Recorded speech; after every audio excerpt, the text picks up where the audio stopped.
This was an unexpected sight. This pileated woodpecker just flew in, making a big noise as they like to do.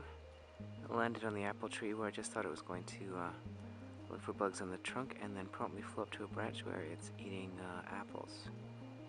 They're apple crabs. They're between crab apples and regular.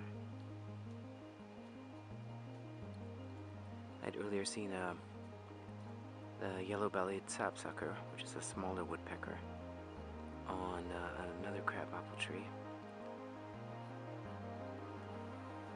But I had never seen one of these do this before.